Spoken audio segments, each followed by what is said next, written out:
नमस्कार। पंडित वत्सराज व्यास आदर्श विद्या मंदिर निर्वाणा की ऑनलाइन कक्षाओं में आपका हार्दिक स्वागत एवं अभिनंदन। आज हम 10वीं कक्षा के पाठ नंबर 9 प्रकाश, इसके अंतर्गत परावर्तन अपवर्तन के बारे में अध्ययन करेंगे।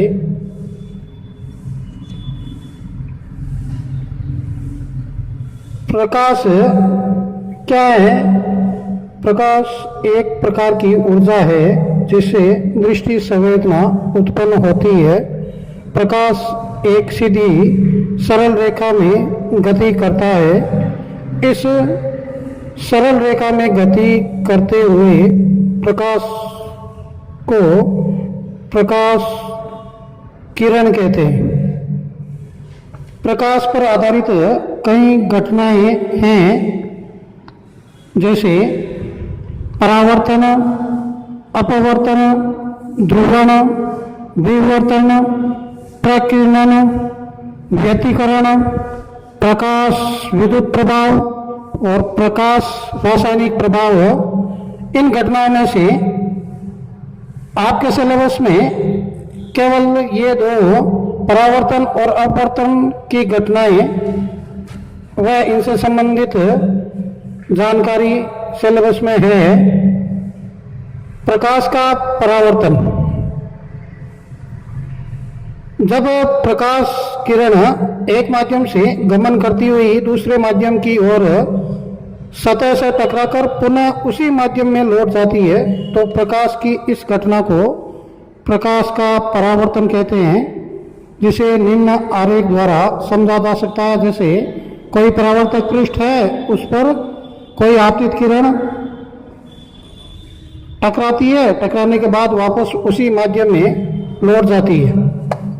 परावर्तन के नियम, परावर्तन के निम्न दो नियम हैं। पहला, आपतित किरण, परावर्तित किरण एवं अभिलंब तीनों सदैव एक ही तल में स्थित होते हैं।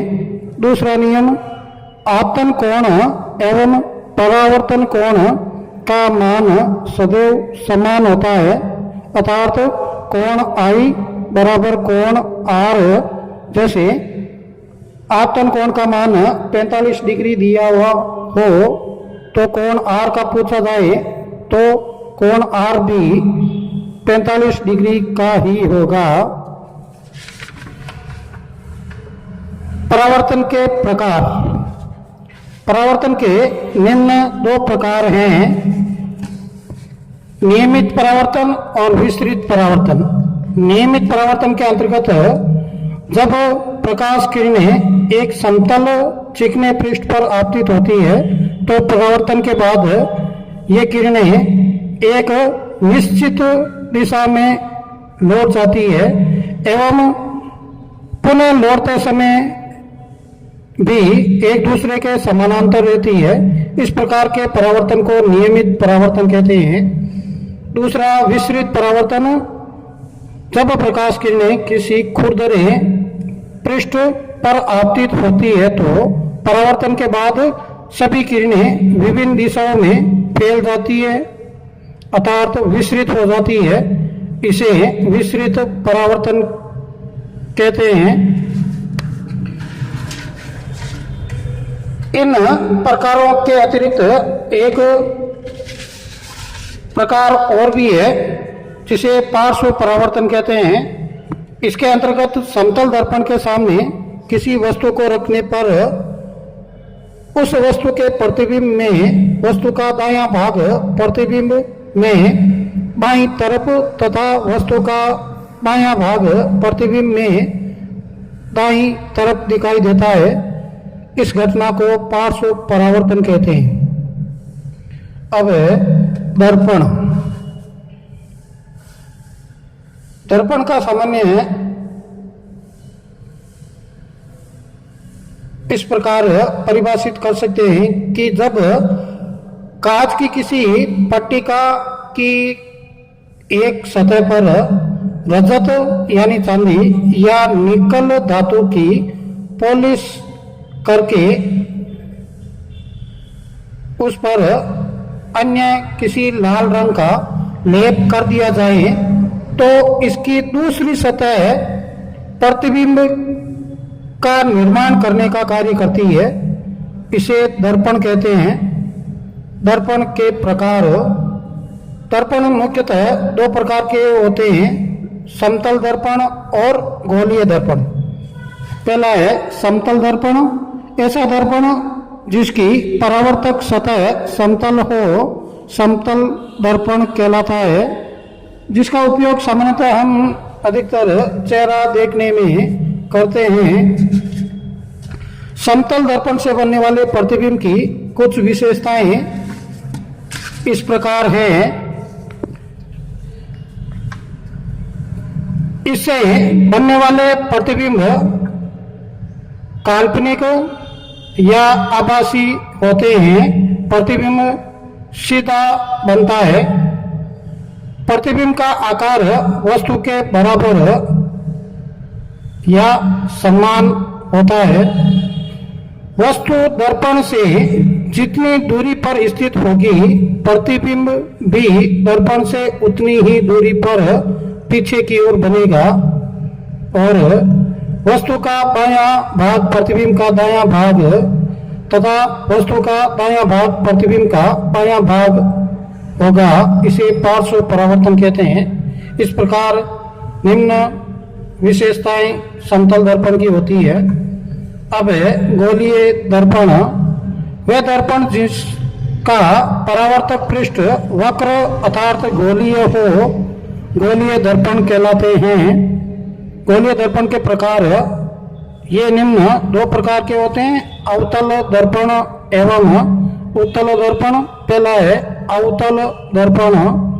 वह गोलीय दर्पण जिनका अंदर धंसा हुआ भाग परावर्तक का कार्य करता है, अवतल दर्पण कहलाता है।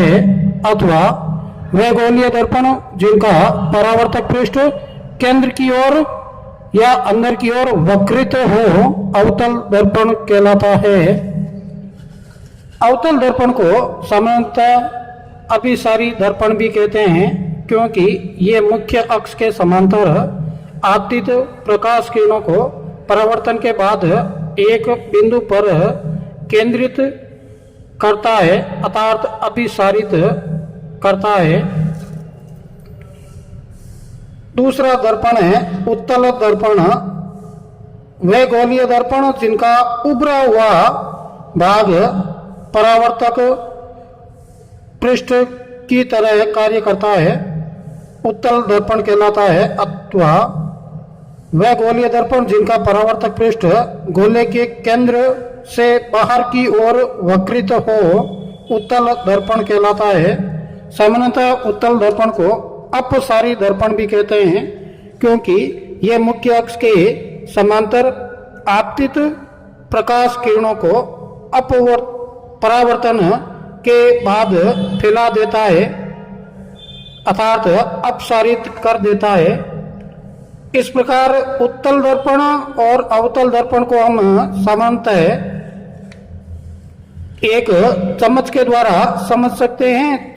चम्मच का अंदर धंसा हुआ भाग अवतल दर्पण की तरह कार्य करता है, जबकि चम्मच के पिछला भाग जो उभरा हुआ है वो उत्तल दर्पण की तरह कार्य करता है।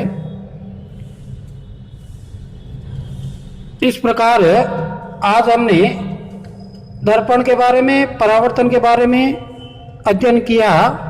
हम अगली कक्षा में विभिन्न दर्पण द्वारा प्रतिबिंब निर्माण की घटनाएं और प्रतिबिंब कैसे बनते हैं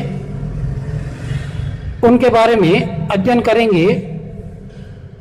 धन्यवाद।